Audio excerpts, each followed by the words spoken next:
Halo semuanya, perkenalkan nama saya Andrianu Diatama. Di sini saya ingin mempresentasikan sebuah hasil skripsi saya yang berjudul Pengembangan Mobile Learning Pintir berbasis Android sebagai sumber belajar dan sarana mengerjakan soal matematika SMA. Kita lanjut, latar belakang. Yang pertama, pemakaian suatu media pembelajaran sangatlah penting serta bermanfaat jika diterapkan dalam suatu kegiatan belajar mengajar. Hal itu karena media pembelajaran merupakan alat yang mampu membantu dan mempermudah suatu proses pembelajaran. Seiring perkembangannya zaman dan teknologi, kemajuan media pembelajaran juga mengalami perkembangan yang pesat. Salah satunya adalah media pembelajaran yang berbasis teknologi. Salah satu dari sekian banyaknya media pembelajaran yang berkembang dan memanfaatkan suatu teknologi dapat berupa mobile learning. Mobile learning dapat diartikan sebagai suatu model pembelajaran yang memanfaatkan teknologi mobile, smartphone atau handphone dalam penyampaian materi ajar. Smartphone yang kita ketahui itu merupakan salah satu alat yang dibutuhkan untuk mengakses mobile learning. Smartphone yang kita ketahui merupakan salah satu dari sekian media yang selalu mengalami peningkatan dari tahun ke tahun. Itu terbukti dari data eMarketer tahun 2017 mencapai 80 juta pengguna, 2018 100 pengguna, dan akan diprediksikan akan meningkat terus-menerus. Kemudian namun sangat disayangkan bahwa penggunaan smartphone di Indonesia didominasi oleh kegiatan komunikasi dan hiburan. Sedangkan untuk kegiatan belajar hanya beberapa persen saja, sekitar 27,51%. Berdasarkan hasil Kominfo, data Kominfo. Padahal dalam dunia pendidikan matematika, mobile learning sangatlah penting untuk diterapkan ke dalam kegiatan belajar mengajar, terutama dalam materi trigonometri. Itu terbukti dari penelitian Saraswati dan Nolfian 2018 serta Setiadi 2017 membuktikan bahwa learning pada materi trigonometri memberikan pengalaman belajar menarik dan baru bagi peserta didik. Berdasarkan fakta-fakta di atas mengenai kurangnya pemanfaatan media pembelajaran smartphone serta pentingnya media pembelajaran dalam trigonometri, maka dibuatlah pengembangan mobile learning pintar trigonometri. Nah, di sini ada dua penelitian yang sebelumnya, yaitu penelitian Setiadi dan Saraswati dan Nolfian. Hasilnya adalah sebagai berikut ini. Nah, untuk tujuan media yang telah saya kembangkan, yang akan saya kembangkan adalah mengoptimalkan pemakaian smartphone sebagai sumber belajar mandiri dan sarana mengerjakan soal materi trigonometri. Itu untuk tujuan medianya. Untuk tujuan penelitiannya, pertama, untuk mengetahui apakah media yang dikembangkan adalah media yang valid, kemudian media yang efektif, kemudian media yang praktis. Metode penelitian yang dipakai adalah yang pertama jenis penelitian Research and Development (R&D), kemudian model pengembangan adalah ADI, Analisis Design Development Implementation Evaluation, kemudian subjek penelitian ada 10 peserta didik di SMA Kristen Satya Wacana kelas 11 IPA 2 dan 11 IPA 3 tahun ajaran 2020-2021. Kemudian metode pengumpulan data yang pertama adalah tes, non-tes, observasi, dan dokumentasi. Instrumen pengumpulan data adalah validasi, kepraktisan, respon peserta didik, dan penilaian hasil belajar untuk keefektifannya. Teknik analisis data. Yang pertama, analisis data validasi dan kepraktisan. Nah, dari rumus dan skala yang telah ada di dalam layar, ada dua kategori. Untuk pertama, dari kategori validasi ada tidak valid sampai sangat valid dengan rentang skor 1-5. Kategori untuk kepraktisan ada 1-5 juga. Kategorinya ada tidak praktis dan sangat praktis sampai sangat praktis. Ini mengacu pada Asmiranti, Widuri, dan Nandayani 2019. Kemudian analisis data keefektifan dan respon peserta didik media pembelajaran. Keefektifan dihitung melalui uji persentilititas dengan taraf signifikansi 5%. Hipotesisnya ada H0, tidak ada perbedaan peningkatan, HA ada perbedaan atau peningkatan dari hasil belajar pretest dan post-test. Ini untuk hasil respon peserta didik. Dari rentang skor 1-4, tidak layak sampai sangat layak.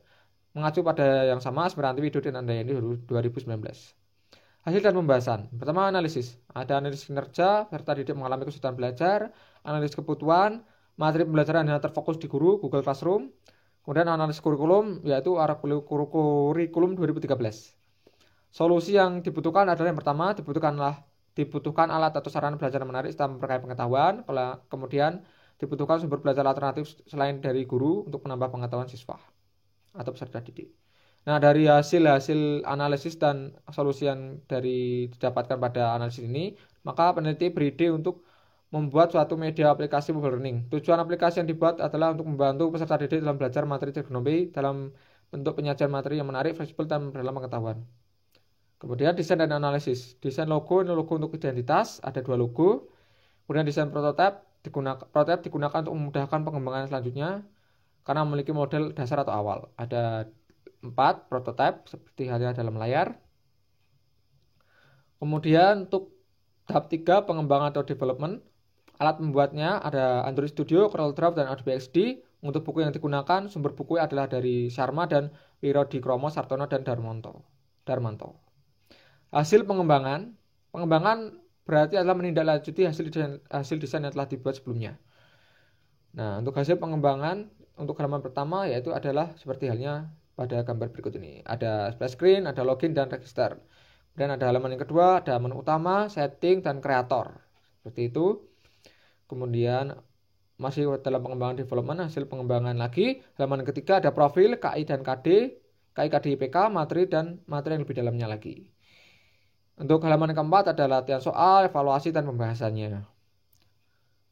Untuk halaman kelima ada tips and trick, ini halaman yang paling menarik, ada tips and trick dan lainnya. Kemudian ada daftar pustaka.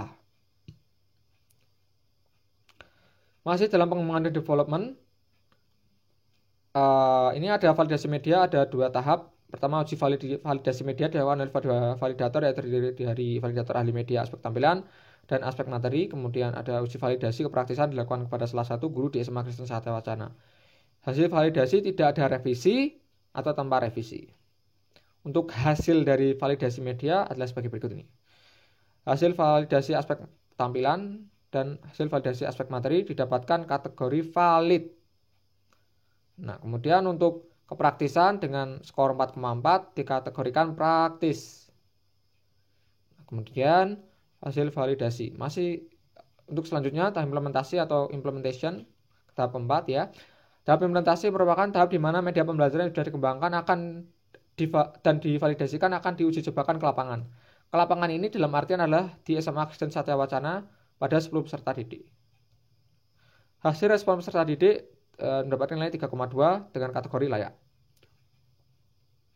Evaluasi, yaitu tahap terakhir dalam model ADI.